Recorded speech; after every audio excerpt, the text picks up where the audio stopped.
Good evening student, स्वागत है आप सभी का इस वीडियो में। इस वीडियो में हम लोग इन्वायरमेंटल स्टडीज के कुछ इंपॉर्टेंट क्वेश्चंस को देखेंगे जो कि आपके एग्जाम में आने की बहुत अधिक संभावनाएं हैं।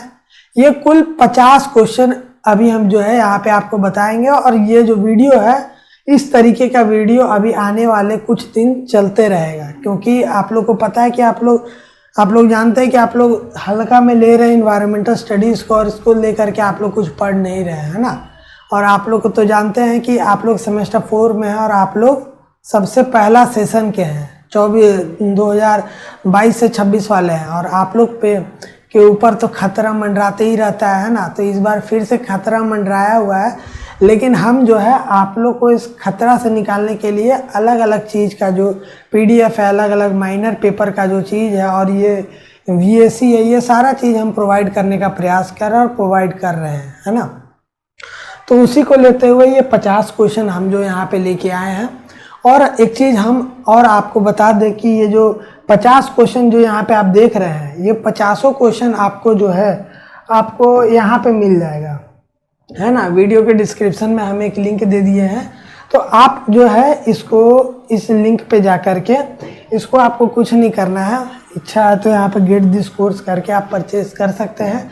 फिलहाल हम जो है आपको यहाँ पे जो है कंटेंट में आएंगे ना, जैसे कि यहाँ पे आए और कंटेंट में आएंगे तो इन्वायरमेंटल स्टडीज़ है। इन्वायरमेंटल स्टडीज़ में आप लोग को तो इंग्लिश हिंदी का 2 PDF दे चुके हैं, लेकिन और भी यहाँ पे प्रैक्टिस सेट 1 2 3 4 5 प्रैक्टिस सेट चलेगा और हर प्रैक्टिस सेट में कुल 50 क्वेश्चन रहेंगे, है ना। तो आप लोग समझिए कि कितना ज़्यादा 250 क्वेश्चन आप ऐसे कर लेंगे।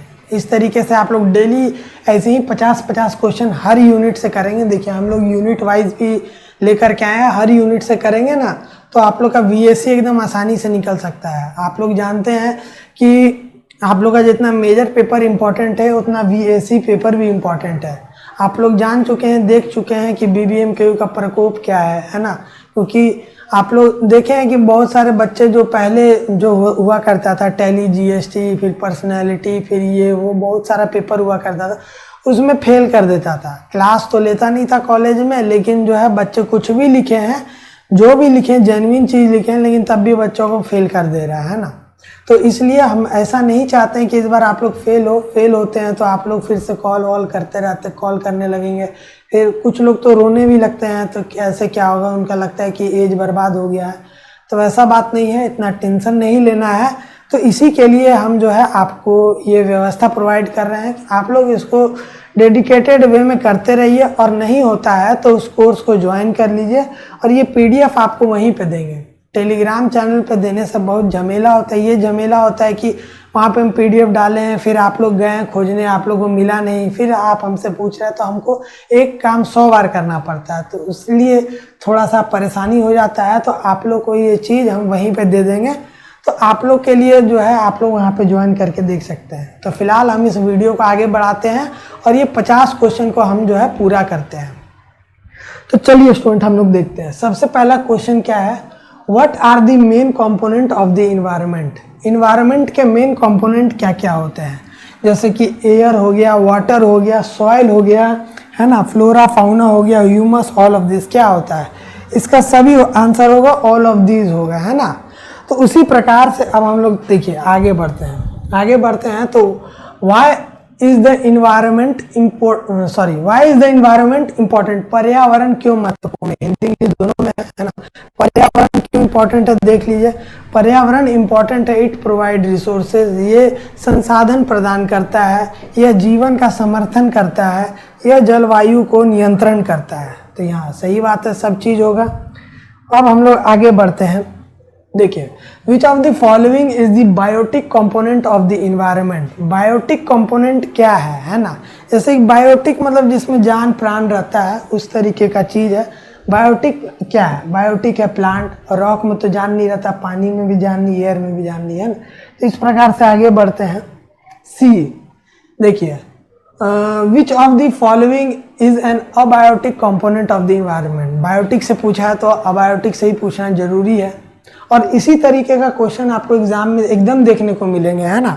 क्योंकि इन्वायरमेंटल स्टडीज़ है और आप लोग पहली बार ही हैं, लेकिन आप लोग को एकदम सेम क्वेश्चन मतलब इसी से मिलता जुलता क्वेश्चन आपको देखने को मिलेगा, तो इसको पढ़िए, है ना। तो क्या है, विच of the following is the abiotic component, निम्नलिखित में से कौन पर्यावरण का अजैव घटक है। कौन सा है, सॉइल। अजैव घटक मतलब जिनमें जान प्राणी, सिंपल भाषा में याद रखिए, ऐसे तो डेफिनेशन बहुत बड़ा होता है, लेकिन अभी हमको फिलहाल पता नहीं है ना, क्योंकि अब देखिए क्या है कि कोई ऐसा सिंपल चीज़ में याद रखिए। अब अबायोटिक बायोटिक का बहुत लंबा लंबा डेफिनेशन होगा समझने के लिए, लेकिन आप जो है ऐसे, बायोटिक मतलब जिसमें जान प्राण हो, अबायोटिक जिसमें जान प्राण ना हो। एनिमल में जान प्राण होता है, माइक्रो ऑर्गेनिज्म में जान प्राण होता है, सॉइल में नहीं होता है, ट्रीज में होता है ना। ट्रीज में हम लोग मानते हैं कि होता है। फिर हम लोग आगे बढ़ते हैं, इसमें क्या है, what is the ecology. Ecology क्या है, study of interaction between organism and their environment, जीवों और उसके पर्यावरण के बीच परस्पर क्रियाओं का अध्ययन, चट्टानों का अध्ययन, ग्रहों का अध्ययन, महासागरों का अध्ययन। इसका बिल्कुल सटीक आंसर होगा ए, है ना। इसी प्रकार से आगे चलते हैं, देखिए what is an ecosystem. Ecology पूछा तो इकोसिस्टम पूछेगा, तो इसका आंसर होगा जीव जैव का एक समुदाय जो अजैव घटकों के साथ परस्पर क्रिया करता है। तो इस प्रकार से जो है आपको मिलेगा। फिर हम लोग आगे चलते हैं, which of the following is a terrestrial ecosystem. Terrestrial ecosystem क्या है, टेरेस्ट्रियल मतलब जो कि जो पृथ्वी पे जो इस पे उस पे है ना, तो इस तरीके का टेरेस्ट्रियल की जो एकदम ठोस टाइप का चीज़ है। क्या, रिवर है, ओशन है नहीं, लेक है नहीं, ग्रासलैंड। मतलब टेरेस्ट्रियल मतलब ठोस। जब आप ज्योग्राफी पढ़ेंगे ना तो उसमें टेरेस्ट्रियल प्लैनेट होता है, एक जोवियन प्लैनेट होता है जिसको गैसियस प्लैनेट बोलता है। टेरेस्ट्रियल प्लैनेट वैसा होता है जो चट्टानों से मिल करके बना होता है, मिनरल से मिल करके बना होता है। वैसे ही यहाँ पे ग्रासलैंड, ग्रासलैंड मतलब ऐसी ज़मीन है, सिंपल ज़मीन समझिए, वो भी तो एक चट्टान से, सॉइल मिट्टी बालू से बन के बना है ना। उसी प्रकार से आगे आप देखिए, हम आगे चल गए थोड़ा सा, है ना। विच of the following is aquatic ecosystem. Aquatic मतलब जल तालाब में, ऐसा क्या चीज़ है। आप देखेंगे डेजर्ट, एक्वेटिक का मतलब पानी से संबंधित, डेजर्ट हो गया, फॉरेस्ट हो गया, पॉन्ड हो गया, माउंटेन। पॉन्ड होगा क्योंकि पानी तो पॉन्ड यही होता है ना, तालाब। Which type of ecosystem is forest considered, है ना, इज अ फॉरेस्ट कंसिडर्ड। क्या होगा, किस तरीके का इकोसिस्टम जो है फॉरेस्ट कंसिडर होता है, टेरेस्ट्रियल होता है ना। एक्वेटिक नहीं होगा, मरीन नहीं होगा, एस्ट्यूरी नहीं होगा, मुहाना नहीं होगा, है ना। इसका आंसर बिल्कुल सटीक होगा टेरेस्ट्रियल। आगे चलते हैं, फिर हम लोग देखेंगे कि विच of the following is an example of marine ecosystem. Marine ecosystem निम्नलिखित में से कौन सा समुद्री पारिस्थितिक तंत्र का एक उदाहरण है। कौन सा है भाई, रिवर है नहीं है, डेजर्ट नहीं है, ओशियन है, ग्रासलैंड नहीं है ना। तो इस तरीके से मरीन का मतलब समुद्र आप समझिए, है ना। तो उस वहाँ का इकोसिस्टम किस चीज़ का है, ओशन है। ओशन मरीन इकोसिस्टम समझ रहे हैं, मेल खा रहे होंगे, है ना। ग्रासलैंड तो मरीन से बिल्कुल नहीं मिलता है, डेजर्ट भी नहीं मिलता है।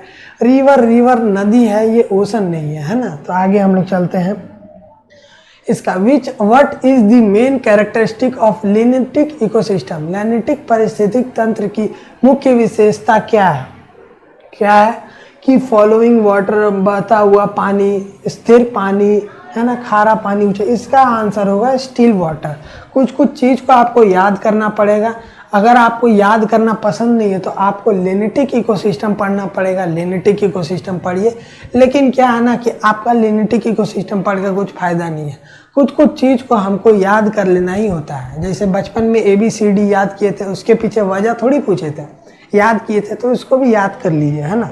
फिर आगे चलते हैं, which ecosystem is characterize by following water. कौन सा इकोसिस्टम जो है वाटर से कैरेक्टराइज होता है, लैनिटिक। इसका आंसर होगा लॉटिक, है ना।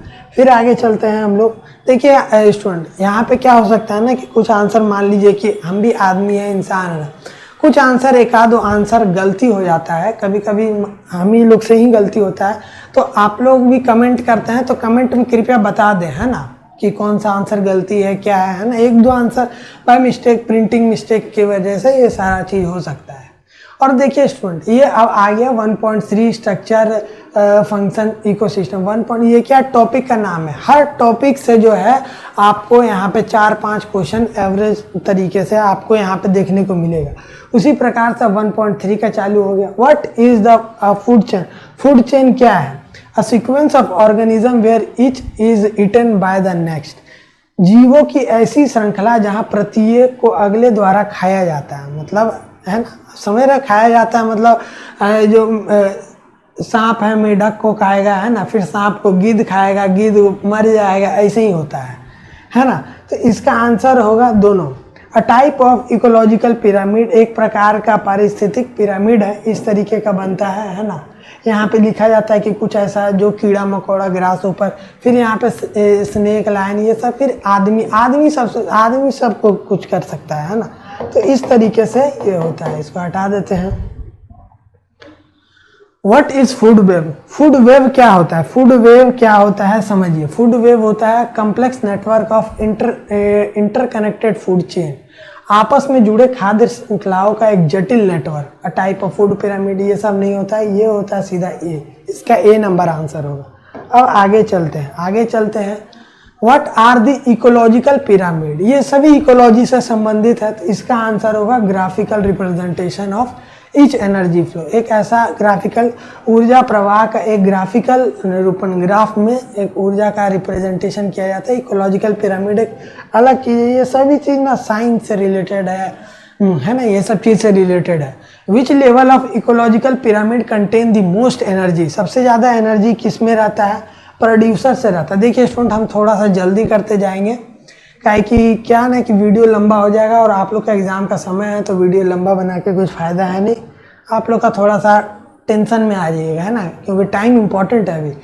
What is the primary source of energy in most ecosystem, अधिकांश पारिस्थितिक तंत्र में ऊर्जा का प्राथमिक स्रोत क्या है? सब चीज़ का प्राथमिक स्रोत सनलाइट है ना। हमको भी सनलाइट से ही एनर्जी मिलता है, आपको भी मिलता है, सब चीज़ को इसी से मिलेगा। फिर how does energy flow in an ecosystem, ecosystem में किस तरीके से एनर्जी फ्लो होता है? देखिए, फ्रॉम प्रोड्यूसर टू कंज्यूमर। फिर आगे चलते हैं। अब आ गया यूनिट 2। यूनिट 2 से हम लोग कुछ महत्वपूर्ण इंपॉर्टेंट क्वेश्चन करेंगे। Which of the following is a major cause of air pollution, air pollution होने का मेजर कारण क्या है? Burning of fossil fuel, deforestation तो है ही, प्लास्टिक वेस्ट। अगर यहाँ पे ऑल ऑफ दिस एक आंसर रहता ना, तो उसको टिक लगाना ज़्यादा अच्छा होता है, क्योंकि सभी चीज़ ना एयर पॉल्यूशन का काम करता है। डिफॉरेस्टेशन करेंगे, पेड़ काटेंगे, तो पेड़ कहाँ से कार्बन डाइऑक्साइड खींचेगा, और प्लास्टिक वेस्ट, ये सारा चीज़ है ना। तो इस तरीके से एयर पॉल्यूशन फिलहाल नहीं है, तो बर्निंग ऑफ फॉसिल फ्यूल लगा देंगे। विच of the following is a consequence of water pollution, water pollution का क्या परिणाम होता है? अगर आप वाटर पॉल्यूशन करेंगे तो वहाँ पे जो पानी में रहने वाले जीव जंतु हैं उनको परेशानी हो जाएगा। फिर आगे चलते हैं। Which of the following is a major source of water pollution का सबसे मुख्य कारण क्या है?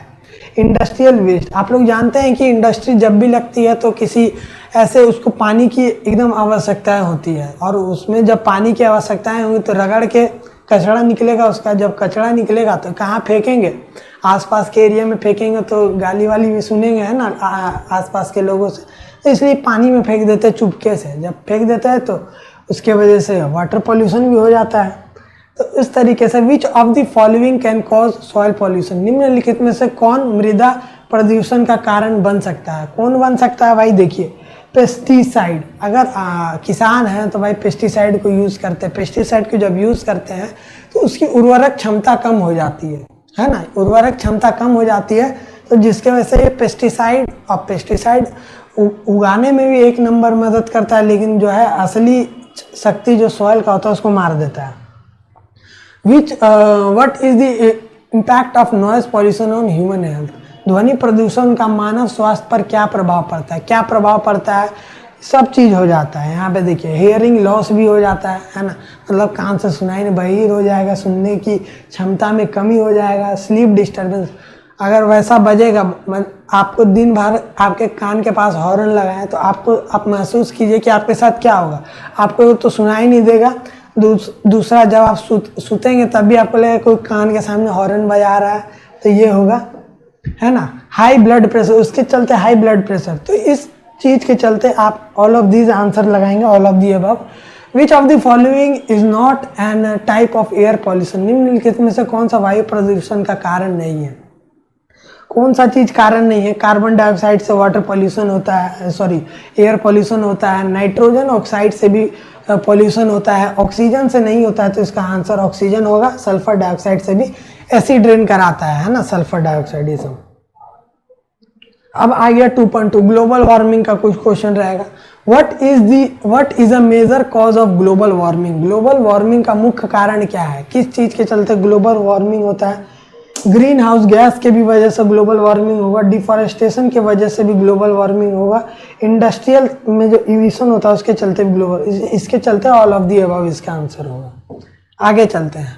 What is the effect of ozone layer depletion, ozone layer जब है ना, ओजोन लेयर आप जानते हैं कि जब आप ज्योग्राफी पढ़ेंगे तो स्ट्रेटोस्फीयर समताप मंडल में ओजोन लेयर रहता है ना, तो ओजोन लेयर वहाँ पे रहता है, तो वो क्या करता है, उसका इफेक्ट ओजोन लेयर डिप्लेट करेगा, यानी ओजोन परत की कमी का प्रभाव। जब ओजोन लेयर की कमी होने लगी तो उसके चलते क्या हो जाएगा बताइए? तो उसके चलते यूवी रे का एकदम भारी मात्रा में, क्योंकि वो मेन यूवी रेस को, इस सन से जो निकलता है यूवी रेस को, उसको ही रोकता है, तो यहाँ पे क्या होगा, जब कम होगा तो ये इंक्रीज कर जाएगा। अब आगे चलते हैं, देखिए what is the significant effect of global warming, global warming का एक सिग्निफिकेंट इफेक्ट क्या है, मतलब ग्लोबल वार्मिंग का एक महत्वपूर्ण प्रभाव क्या है?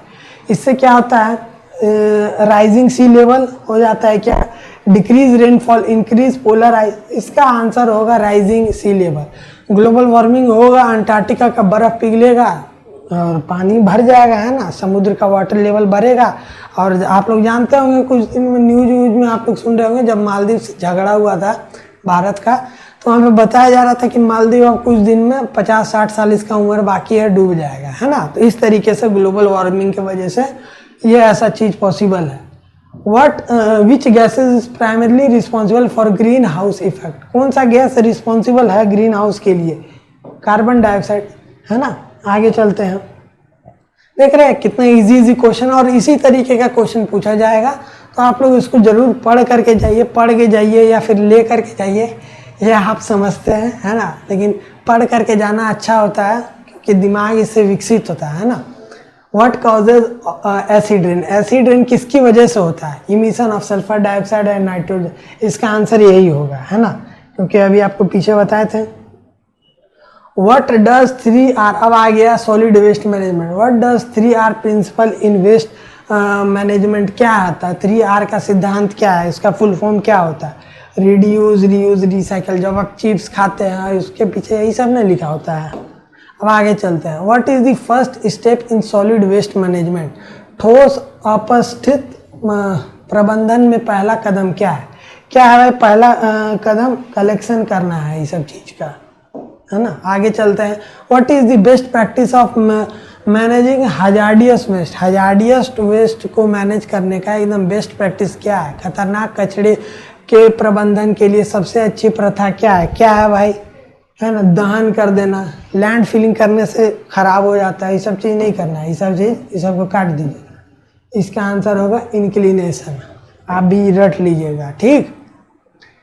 विच method is use to segregate waste, solid waste, कौन सा चीज को यूज किया जाता है? By type material, by type of material. इस तरीके से स्टूडेंट आप लोग जान रहे हैं कि देखिए हम लोग आप लोग के लिए कितना मेहनत करते हैं, एकदम टाइप बाई टाइप, है ना, टाइप बाई टाइप, और हर टॉपिक से रिलेटेड कुछ ना कुछ क्वेश्चन है यहाँ पे, एकदम टाइप वाइज तरीके से है क्वेश्चन, तो आप लोग समझिए। और तब भी कुछ स्टूडेंट जो है कमेंट के नीचे अभद्र भाषाओं का प्रयोग करते हैं, तो ये सब अच्छा बात नहीं है स्टूडेंट। हम लोग आप लोग के लिए बहुत कुछ कर रहे हैं ना, और आगे भी करने का सोच रहे हैं, और अच्छा प्रयास करने का ये कर रहे हैं, कोशिश कर रहे हैं, तो आप लोग को भी थोड़ा सा समर्थन करेंगे।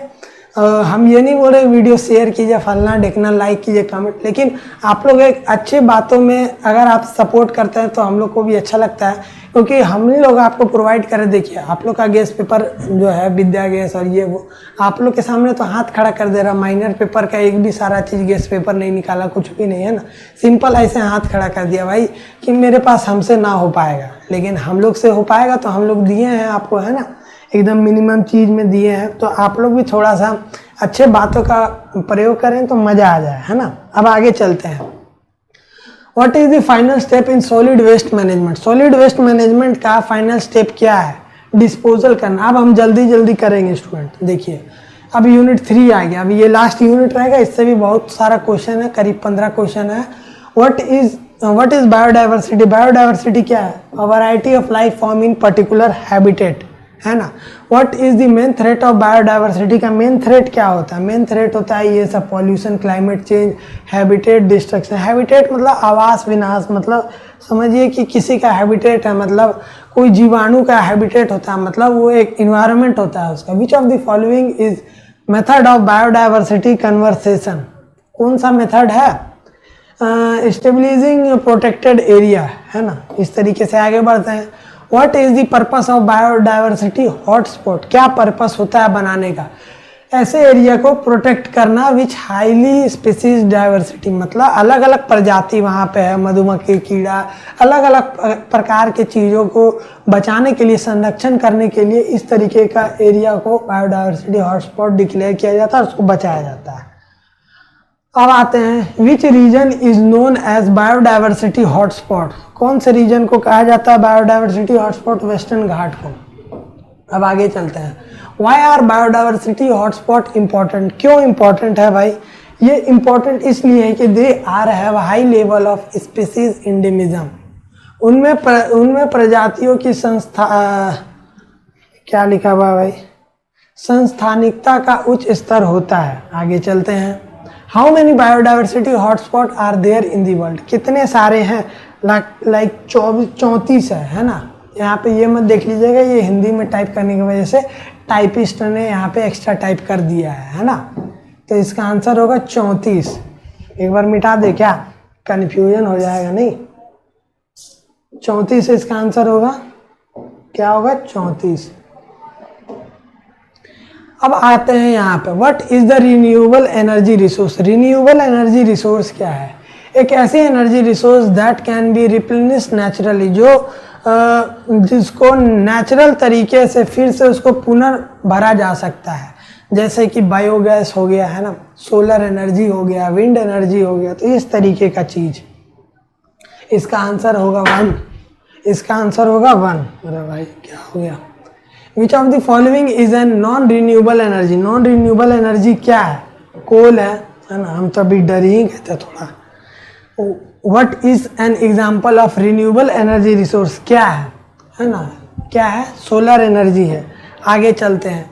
Which of the following is characterized by non renewable resource of energy? क्या है? They are taken million of year, मतलब नॉन रिन्यूएबल एनर्जी जैसे कोल, पेट्रोल, ये सब को हो गया ना, तो ये सब को करोड़ों साल लगते हैं, करोड़ों अरबों साल लगते हैं प्रिपेयर होने में, है ना। डायनासोर मरे होंगे तो उनका जो बॉडी लास्ट कोल पेट्रोल में बदल गया, अब जाके हम लोग को ये सब चीज़ मिल रहा है। Which source is considered non renewable energy? है ना, कौन सा सोर्स है? तो ये नेचुरल गैस है। आगे चलते हैं। Which energy resource is derived from earth heat? Earth heat से क्या होता है? जियोथर्मल एनर्जी बनता है। आगे चलते हैं। Which energy source is most abundant renewable resource of earth? क्या है भाई इसका आंसर? इसका आंसर होगा सोलर एनर्जी, है ना। अब आगे चलते हैं। What is the primary use of wind energy? Wind energy का प्राइमरी यूज क्या होता है? Generating electricity. आगे चलते हैं, ये होगा लास्ट क्वेश्चन है। विच of the following is non characteristic of renewable energy?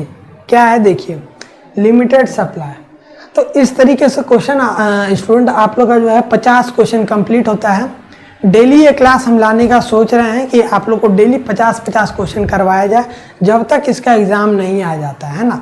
तो आप लोग सभी लोग जो है टेलीग्राम चैनल से जुड़िए, व्हाट्सएप चैनल से जुड़िए, वीडियो के नीचे में डिस्क्रिप्शन है। और आप लोग को जो ये PDF हम बता चुके हैं कि इस वाले कोर्स पर पे, और कोर्स का जो लिंक है नीचे है, यहाँ से आप जो है मात्र 77 रुपये का कोर्स है, और इसमें जो है आप आकर के तुरंत जो है इसको यहाँ से डाउनलोड कर सकते हैं, इसको ज्वाइन कर लीजिएगा।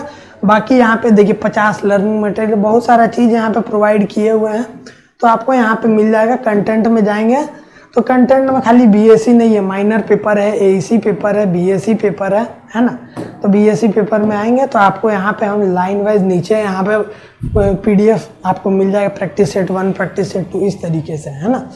तो फिलहाल स्टूडेंट इस वीडियो में इतना ही रखते हैं, मिलते हैं हम लोग अगले वीडियो में इन्वायरमेंटल स्टडीज़ का प्रैक्टिस सेट 2 के साथ। तब तक के लिए धन्यवाद।